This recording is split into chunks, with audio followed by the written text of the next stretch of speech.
এক লাইনে আলোচনা, সেটা হচ্ছে নাজমুল হোসেন শান্ত যতটুকু খারাপ ব্যাট করছেন পারফরমেন্স ওয়াইজ, এই মুহূর্তে তিনি যতটুকু খারাপ ব্যাটার, তার থেকে তিনি তুলনামূলকভাবে বেটার ক্যাপ্টেন ও ক্যাপ্টেন্সির জায়গাটায় যতটুকু খারাপ ব্যাটিং করছেন তার থেকেও খারাপ জায়গায় রয়েছেন, তলানিতে রয়েছেন। নাজমুল হোসেন শান্তর সবশেষ 5টা যে আন্তর্জাতিক টি-20 ইনিংস আমি যদি আপনাদের সাথে শেয়ার করি, তাহলে সেই ইনিংসগুলো হচ্ছে 1, 21, 16, 6 এবং 2 রানের। এবং এই যে 5টা ইনিংসের আমি কথা বললাম, সেখানটা একটা ইনিংস ছাড়া বাকি সব ইনিংসে, মানে বাকি 3 ইনিংসেই হচ্ছে বিলো 100 স্ট্রাইক রেটে ব্যাট করেছেন, একটা 108 স্ট্রাইক রেটে ব্যাট করেছেন, এবং সেটাই হচ্ছে 15 বলে 16 রান করেছেন। মানে সে কারণে হচ্ছে 100-এর উপরে স্ট্রাইক রেটটা গেছে। সবশেষ ম্যাচে নাজমুল হোসেন শান্ত আউট হয়েছেন মাত্র 2 রান করে, খেলেছেন 7 বল, স্ট্রাইক রেট 28। বাংলাদেশের যেই ব্যাটাররা ব্যাট করেছে এবং ন্যূনতম 1 রান করেছে, বাংলাদেশ তো অল আউট হয়ে গেছে, ন্যূনতম 1 রান করা ব্যাটারদের মধ্যে সর্বনিম্ন স্ট্রাইক রেটে, বাংলাদেশের তো 11 জন ব্যাটসম্যান যেহেতু ব্যাট করতে নেমেছিলেন, সর্বনিম্ন স্ট্রাইক রেট হচ্ছে ক্যাপ্টেনের।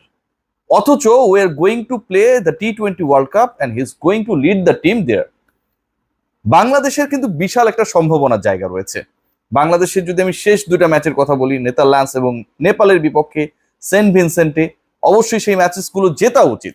যদিও নেদারল্যান্ডসের বিপক্ষে বাংলাদেশ ওয়ানডে বিশ্বকাপে ইডেন গার্ডেন্সে পরাজিত হয়েছে। বাংলাদেশের ওপেনিং ম্যাচ ডালাসে, যেটা শ্রীলঙ্কার এগেনস্টে, সেখানটাও বাংলাদেশ যদি প্রপার ক্রিকেটটা খেলতে পারে জেতা উচিত। বাংলাদেশের সেকেন্ড ম্যাচটা সাউথ আফ্রিকার এগেনস্টে, it's going to be a tough task. এখন এরকম যখন একটা সিচুয়েশন, বিশ্বকাপের আগে বাংলাদেশ টিম কম্বিনেশন নিয়ে যখন চিন্তিত, ঠিক তখন captain himself out of form. Captain strike rate তো মেনটেন করতে পারছেনই না, গত 5 ইনিংসে তিনি কোনো ইনিংসেই 30+ রান করতে পারেন নাই, 3টা ইনিংসে বিলো 100 স্ট্রাইক রেটে ব্যাট করেছেন। ক্যাপ্টেন্সির জায়গায় নাজমুল হোসেন শান্তর অবস্থা আরো খারাপ। আমি একদম ধরে ধরে দেখিয়ে দিব, মানে এগুলো হচ্ছে একদম চোখে পড়ার মতো। মনে পড়ে শ্রীলঙ্কার এগেনস্টে যখন টেস্ট খেলছিল বাংলাদেশ, একদম সরাসরি একটা মানে ব্যাটের মাঝখানে বলটা লাগার পরও তিনি রিভিউ নিলেন। পরে কলকাতা পুলিশ সেটাকে নিয়ে ট্রল করেছিল যে আসলে তোমাদের একটু দেখে শুনে সবকিছু করতে হবে, যারা হচ্ছে কলকাতা আওতায়, নগরীর আওতায়, এবং সেখানটা আসলে সচেতন ভাবে সিদ্ধান্ত গ্রহণের ক্ষেত্রে নাজমুল হোসেন শান্তর মতো যেন কেউ ব্ল্যান্ডার না করে, সেই ব্যাপারটা তারা আলোচনায় এনেছিল। আমি যদি খেয়াল করে আপনাদেরকে, লাস্ট ম্যাচে নাজমুল হোসেন শান্ত বাংলাদেশের বোলিং ডিপার্টমেন্টকে কিভাবে ইউজ করেছে দেখুন। যেই উইকেটে সাকিব আল হাসান সফল হয়েছেন, 4টা উইকেট নিয়েছেন, ম্যাচ জিতিয়েছেন, অবশ্যই সুপার পারফরমেন্স বাই সাকিব, প্রায় 1 বছর পর আন্তর্জাতিক টি-20তে কামব্যাক করার পর। Mustafizur Rahman, he was the man of the match and taken 3 wickets. Shakib 4 wicket নিয়েছেন, মুস্তাফিজ 3 উইকেট নিয়েছেন, 10 উইকেটে জিম্বাবুয়ের 7টা নিয়েছেন সাকিব মুস্তাফিজ। মুস্তাফিজ সফল হন যে উইকেটের টার্ন হয়, মিরপুরের উইকেট, তাই তো, মানে স্পিন বান্ধব উইকেটে মুস্তাফিজ সফল হন। অন্য 2 স্পিনারের অবস্থাটা কি একটু আপনাদেরকে দেখিয়ে দিই। সেটা হচ্ছে অন্য 2 স্পিনার রিশাদ এবং তানভীর, তারা বল করেছেন 4 ওভার, এবং এই 4 ওভার বল করে তানভীর 2 ওভারে দিয়েছেন 14 রান, রিশাদ তার 2 ওভারে দিয়েছেন মাত্র 6 রান। 2-2-4 ওভার রিশাদ এবং তানভীর, তারা টোটাল রান দিয়েছেন 20, ইকোনমি 5। মুস্তাফিজ সফল হয়েছেন স্পিনিং উইকেট, পেসটা তার কাজে লাগে। সাকিব আল হাসান সফল হয়েছেন, রিশাদ তানভীর সফল হয়েছেন, কিন্তু রিশাদ এবং তানভীরকে তিনি কাউকে, অন্তত একজনকে তিনি ফুল স্পেলে বল করাতে পারতেন, সেটা করার নাই। কন্টিনিউ করিয়েছেন তিনি তানজিম সাকিবকে, যিনি সবচেয়ে বেশি কস্টলি হয়েছেন, যিনি 4 ওভারে 42 রান দিয়েছেন, ইকোনমি 10.5। একজন ক্রিকেটার প্রত্যেকটা ওভারে দেদারসে রান দিচ্ছে, বলের কন্ট্রোলটা সেই মুহূর্তে অন্তত তার হাতে নেই, উইকেট তাকে হেল্প করছে না, ক্যাপ্টেন তাকে দিয়ে ফুল স্পেল বল করিয়েছেন, তানভীর রিশাদকে রেখে দিয়েছেন। শেষ ওভারটা কে করতে এসেছে একবার মনে করার চেষ্টা করুন, সাকিব আল হাসান। সাকিব আল হাসান বলেই পুরো ম্যাচের মোড় ঘুরিয়ে দিয়েছেন। তাসকিন আহমেদ, যিনি বাংলাদেশের প্রথম ব্রেক থ্রুটা এনেছেন, তার প্রথম ওভারে উইকেট পেয়েছেন। তাসকিন তার দ্বিতীয় যে ওভারটা করতে এসেছেন, সেখানটাও তিনি সফল হয়েছেন, দারুণ একটা বোল্ড করেছেন, ইনসুইং ছিল। তাসকিন আহমেদের বল, মানে যিনি হচ্ছেন পেস ডিপার্টমেন্টের সবচেয়ে এক্সপেরিয়েন্স ক্যাম্পেইনার, কারণ মুস্তাফিজ তো হচ্ছে অনেকদিন পরে দলে ঢুকেছেন, আইপিএলে ব্যস্ত ছিলেন, তানজিম সাকিব নিউ, এবং তাসকিন আহমেদ শুরু থেকেই সহায়তা পাচ্ছিলেন, তার ওভারগুলো আমার ক্যাপ্টেন আগেই শেষ করে দিয়েছেন। শেষের দিকে যে স্নায়ুক হয়ে উত্তেজনা তৈরি হলো, আরেকটু হলে, আর 2টা উইকেট বা 1টা উইকেট থাকলে, অথবা একটা ভালো টাইমিং যদি হয়ে যেতে পারতো, সাকিবের বলগুলোকে ট্রাই করে মিস ইট হচ্ছিল, তাহলে কিন্তু বাংলাদেশ এই ম্যাচটাই হেরেই যেত। নাজমুল হোসেন শান্ত বোলিং ডিপার্টমেন্টকে ব্যবহার করার ক্ষেত্রে যে ধরনের মুনশিয়ানা দেখিয়েছেন জিম্বাবুয়ের মতো দলের বিপক্ষে হোম কন্ডিশনে মিরপুরের উইকেটে, এটা পুরো একটা ব্ল্যান্ডার ছিল। খেয়াল করে দেখুন ব্যাটিং অর্ডারে এটা আরো বড় ব্ল্যান্ডার। নাজমুল হোসেন শান্ত এতটাই প্রেসারে, বাংলাদেশ যখন একটা সেট সিচুয়েশনে পাওয়ার প্লেতে যখন 57 রান বিনা উইকেটে, এখন পর্যন্ত সবশেষ 4 টি-20-র মধ্যে সেটাই বেস্ট। বাংলাদেশ যখন 12তম ওভারের মধ্যেই 100 পেরিয়ে গেল, 101 রান পর্যন্ত যখন বাংলাদেশের ওপেনিং স্ট্যান্ড স্টে করলো, এরপরে 2 ওপেনার এবং সাকিব আল হাসান আউট হয়ে যাবার পর দায়িত্বটা কিন্তু ক্যাপ্টেনের। কারণ আপনি খেলছেন 6 জন ব্যাটসম্যান নিয়ে, মাহমুদুল্লাহ রিয়াদকে আপনি বাদ দিয়েছেন, সেই প্রসঙ্গে আমি আসছি। 6 জন ব্যাটসম্যান নিয়ে খেলছেন, 3 জন ব্যাটার আউট হয়ে গেছেন, 2 সেট ওপেনার এবং সাকিব আল হাসান। এবং সাকিব আল হাসান যেভাবে আউট হয়েছেন, বানরে ওই বলটায়, ভেতরে ঢোকা বলটায় তিনি আউট হয়েছেন। যেই ক্রিকেটারের বলে তিনি আউট হয়েছিলেন, সেই ক্রিকেটার এর আগে 9টা ইনিংসে বল করে পেয়েছিলেন মাত্র 1 উইকেট। নন স্ট্রাইকিং থেকে সাকিব আল হাসান কিভাবে আউট হলেন, বল কিভাবে ভেতরে ঢুকলো, পুরোটাই শান্ত দেখলেন।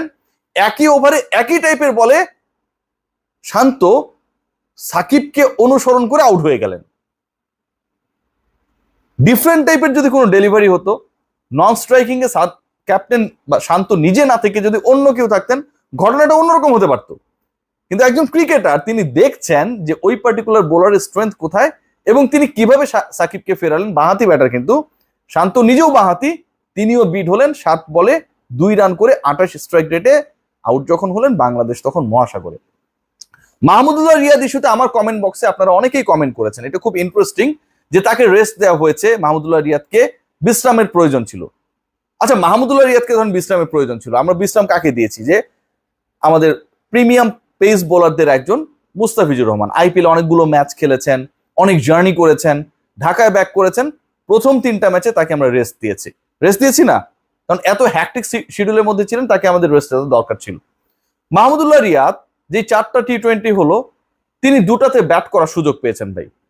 এই 2 টি-20 ম্যাচে, মানে 20 ওভারি ম্যাচে মাহমুদুল্লাহ রিয়াদ একটায় 16 বল খেলার সুযোগ পেয়েছিলেন, 26 রান করেছিলেন, স্ট্রাইক রেট ওয়াজ 162। সবশেষ ম্যাচ যেটা খেলেছেন, সেখানটায় বল খেলেছেন মাহমুদুল্লাহ 4টা, রান করেছেন 9, স্ট্রাইক রেট 225। সেদিনও সবার চেয়ে বেশি মাহমুদুল্লাহ স্ট্রাইক রেট। যেই ক্রিকেটার 2টা ম্যাচেই ব্যাটিং করার সুযোগ পেয়েছেন মাত্র, আউটও হননি, এবং এই 2 ম্যাচ মিলিয়ে মাহমুদুল্লাহ রিয়াদ বল খেলেছেন মাত্র 20টা। মাহমুদুল্লাহ রিয়াদের 20টা বল খেলারই সৌভাগ্য হয়েছিল, সেই মাহমুদুল্লাহ রিয়াদের হুট করে বিশ্রামের প্রয়োজন পড়লো। মাহমুদুল্লাহ রিয়াদ, সাকিব আল হাসান, তামিম ইকবালরা তপ্ত রোদে যখন প্রচন্ড তাপদাহ চলছিল, তখন 50 ওভারই প্রিমিয়ার লিগ খেললেন ঠিকই, ফাটিয়ে খেললেন ঠিকই, সেই সময় তাদের কোনো প্রবলেম হলো না। 20 ওভারি ক্রিকেটে 4 ম্যাচ পর্যন্ত মাহমুদুল্লাহ রিয়াদ খেলেছেন মাত্র 20টা বল, সেখানটায় মাহমুদুল্লাহ রিয়াদের বিশাল প্রবলেম হয়ে গেল এবং তাকে বিশ্রাম দেওয়াটা, আমার ক্যাপ্টেন, টিম ম্যানেজমেন্টের তিনিও গুরুত্বপূর্ণ অংশ, কারণ ডিসিশন মেকিং তাকে বাদ দেওয়া হয় না, মনে করলেন তাকে বসায় রাখা উচিত। এখন আপনারা বিচার করবেন যে এই ডিসিশনটা ঠিক ছিল কি ছিল না। আরো গুরুত্বপূর্ণ অংশ শেয়ার করাই দরকার, পুরো সিরিজটা তো শেষই হয়ে যাচ্ছে। বাংলাদেশ আসলে বিশ্বকাপে কি করবে বা ক্যাপ্টেন কি ডিসিশন নেবে, সেটা নিয়ে আসলে আমার অনেক ডাউট রয়েছে।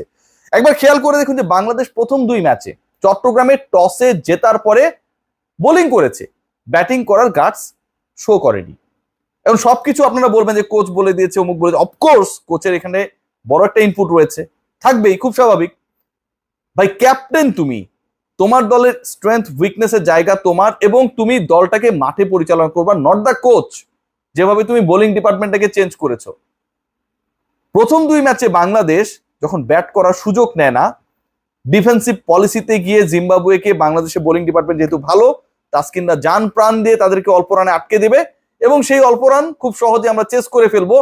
এই টেন্ডেন্সি যখন একটা দলের অধিনায়কের থাকে, অথবা কোচ বললে সেটার এগেনস্টে যাবার গাটস যার থাকে না, সেই তিনি আমার বিশ্বকাপের